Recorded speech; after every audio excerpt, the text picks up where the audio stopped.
আসসালামু আলাইকুম, স্বাগতম জানাচ্ছি বিবিসি নিউজ আন্তর্জাতিক সংবাদে। শুরুতেই সংবাদ শিরোনাম, এরপর বিস্তারিত। ইরানকে কি ধ্বংস করে দিতে বলছে আমিরাত? মহা বিপদের আশঙ্কা সৌদি আরবের। ৮০ বছরের মধ্যে সবচেয়ে ভয়াবহ বিপর্যয় বিশ্ব বাণিজ্য ডব্লিউটিএ। ইরানের প্রশংসা করলেন ট্রাম্প। দর্শক, এতক্ষণ শুনছিলেন সংবাদ শিরোনাম। এখন বিস্তারিত। আপনি যদি ইসরায়েলের ধ্বংস চান এবং মুসলিমদের পাশে থাকেন, তাহলে ভিডিওতে লাইক করে চ্যানেলটি অবশ্যই সাবস্ক্রাইব করে দিবেন এবং আপনার মূল্যবান মতামত অবশ্যই কমেন্টে লিখে জানিয়ে দিবেন। এখন বিস্তারিত। ইরানকে কি ধ্বংস করে দিতে বলছে আমিরাত? যুক্তরাষ্ট্রে নিযুক্ত সংযুক্ত আরব আমিরাতের রাষ্ট্রদূত ইউসেফ আল ওতাইবা বলেছেন, ইরানের উপর চলমান ইসরায়েলি মার্কিন যুদ্ধে একটি সাধারণ যুদ্ধবিরতি যথেষ্ট নয়।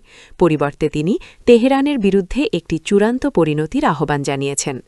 ওয়াল স্ট্রিট জার্নালে এক নিবন্ধে ইউসেফ আল ওতাইবা যুদ্ধটিকে শুরু করেছে তা উল্লেখ করেননি এবং এর দায়ভার ইরানের ওপর চাপিয়েছেন বলে মনে হয়েছে। পাশাপাশি তিনি আমিরাতকে এই সংঘাতের সম্মুখ সারিতে চিত্রিত করেছেন। মহাবিপদের আশঙ্কা সৌদি আরবের। সৌদি আরবের অর্থমন্ত্রী মোহাম্মদ আল জাদান বলেছেন, ইরানের উপর মার্কিন ইসরায়েলি যুদ্ধ দ্রুত সমাধান করা না হলে বড় ধরনের সরবরাহ শৃঙ্খল বিঘ্নিত হতে পারে। বিশেষ করে তেলের ক্ষেত্রে পরিস্থিতি নাটকীয়ভাবে খারাপ হতে পারে। বৃহস্পতিবার ২৬ মার্চ মিয়ামিতে future investment institute FII priority সামিটে আল জাদান বলেন, আমাদের সত্যি নিশ্চিত করতে হবে যে আমরাই সংঘাত খুব দ্রুত সমাধান করব এবং বিশ্ব অর্থনীতি যাতে আরও বেশি ক্ষতিগ্রস্ত না হয় সেজন্য আমাদের ঐক্যবদ্ধ হয়ে কাজ করতে হবে। ৮০ বছরের মধ্যে সবচেয়ে ভয়াবহ বিপর্যয়ে বিশ্ব বাণিজ্য ডব্লিউটিএ। ইরানে যৌথভাবে আগ্রাসন চালাচ্ছে গণহত্যাকারী ইসরায়েল ও তাদের সহযোগী যুক্তরাষ্ট্র।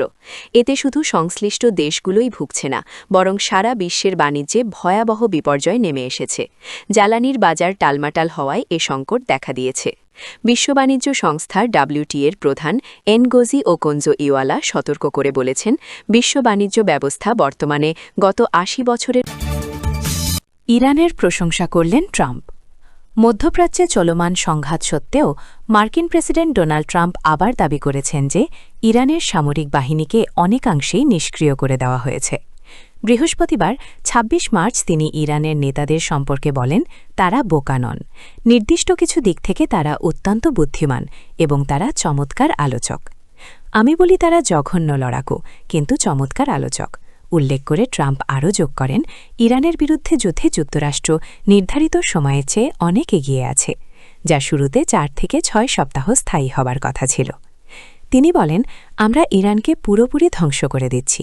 তারা পরাজিত, তারা আর ঘুরে দাঁড়াতে পারছে না।